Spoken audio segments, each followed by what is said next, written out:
What's up, beardos? It's James here, the beer boy, and today we're going to be talking about two craft beer cans that I've got from Aldi. Now, for those of you who don't know, Aldi is a supermarket chain here in England. It usually sells fairly sort of low-end items, mainly groceries, but it does have a little bit of a beer selection. Over the last maybe 1 year or 2 years, the beer selection in Aldi has improved a lot. But it's still not great. They have a lot of real ales, which I'm not a huge fan of. But just recently I went in there and noticed that they had two craft beer cans. Now, I love my craft beers, hence the channel. So I thought I would try both of them and let you know what they are like and how they taste. Now, just as a full disclaimer, I am not a trained beer sommelier or anything like that. I am just someone who really likes beer. So I thought I'd just give you my 2 cents in layman's terms what these beers taste like. So first up we have got this beer here. It is the Redwells, Redwells West Coast Pale Ale. I've kept this in the fridge for the last couple of days. It's nice and cold. I don't know a lot about this beer. I don't know a lot about Redwells, but it seems that it's just Aldi that's stocking these. It is a UK beer. It was brewed in Norwich. So yeah, we're going to give this one a little bit of a try now. So I always tap the side of a can. I don't know why I do that. I read somewhere that it stops it from fizzing up too much. And it has worked, so that's good. I've got a Cloudwater glass here that I got from the Cloudwater launch a couple of years back. And this is my favourite beer glass to try craft beers in. So I'm going to give this a go.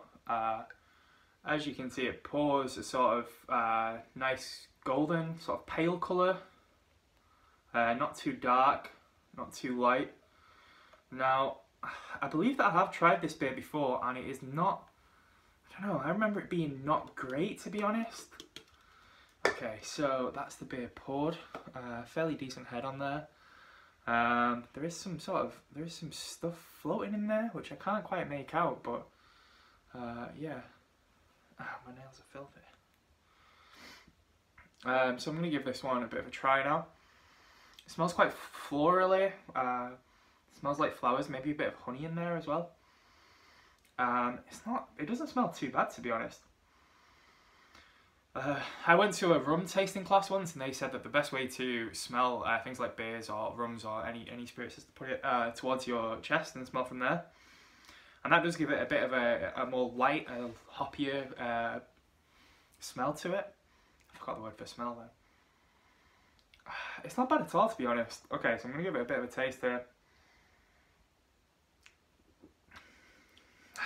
It's not great. It's not great. It's quite sour. It's quite sour tasting. You kind of lose a lot of that initial floral smell to it. And it becomes quite bitter in the mouth.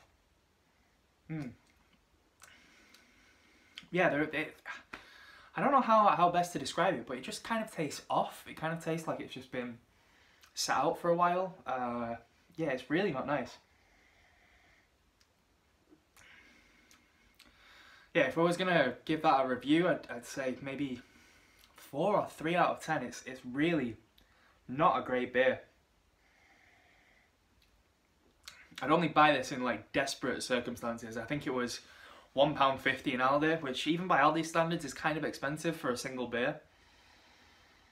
But now even smelling it, it does have that like sour, it's almost like off milk that I can smell. So I wouldn't recommend that one at all. So yeah, don't get that one. Okay, so I've just washed out my palette and I've washed out my beer glass as well. And I'm ready to try the next beer. Now the next beer again is a Redwells beer. This is a steam lager. Now I'm a huge fan of Anchor steam beers. I went to San Francisco last year for New Year's Eve and New Year's Day, and while I was there I went to the Anchor Brewing Company, and that was an amazing time. If you get the chance to go there, head to the Anchor Steam Brewery. They have some amazing beers that you can try.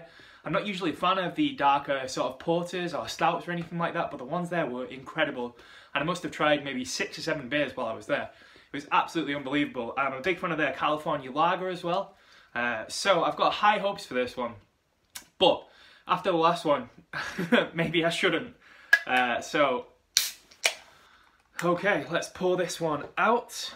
I do kind of like the packaging. This one has got like a rocket ship, which I'm not sure if you can see, but it's got a rocket ship that's been sort of dissected, like you get in those old car mechanic manuals. Okay, so let's pour this one out. I always forget to bring this up to the camera, but there you go. So this is slightly darker than the last beer, which you'd expect with it being a lager as opposed to a pale ale. It's a lot more sort of carbonated, fizzier. It's got a kind of nice amber colour to it, which is a trademark of those steam lagers. Now, even though I just said that I went to the Anchor Steam Brewery, I have got no idea how they make these steam lagers, so I'm sure there's a special method to it. This smells, I can't put my finger on what it smells like. It just smells darker than the last one. It's quite nice. It's quite a pleasant sort of malty smell to it. Quite sweet, almost treacly. It's not bad at all, actually. Okay, so let's give this one a bit of a taste. So straight away, this one tastes a lot better. There's a much richer flavour to it. My tongue it's wrapping around a lot of different flavours. You've got the kind of dark maltiness, a tiny bit of hoppiness, but not too much. It's not overpowering. It's got that almost caramelly kind of taste, which I'm a big fan of in my beers. I'm a big fan of things like Brooklyn beer and all that kind of stuff. So yeah, this is a much nicer smelling, nicer tasting, nicer looking beer. So they are doing something right over at Redwells.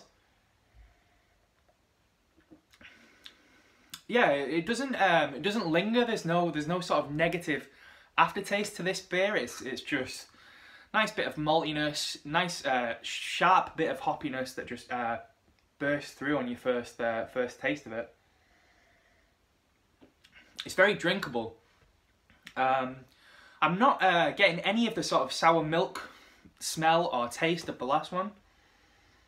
Yeah, so that's a good beer. It's not a great beer by any means, but considering Aldi's repertoire of beers, they don't have incredible beers there. If you're going to get one out of the two craft beers there, I would definitely recommend this one. This is the Redwells Steam Lager. Give that one a 7 out of 10. And that is it. That is my first episode of James the Beard Boy. The postman's just coming now. James the Beer Boy. I quite like that name, so I'm going to stick with that one. So I hope you all enjoyed this review. I've got tons more beers for you guys to check out.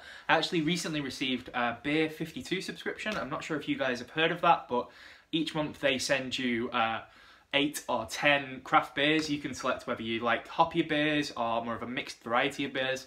So I went with the light and hoppy selection, and this month they came with a selection of Amsterdam beers. I've not tried any of them yet, so I'm probably going to upload a video quite soon where I will go through all of those beers and let you know how they taste like, so stay tuned for that.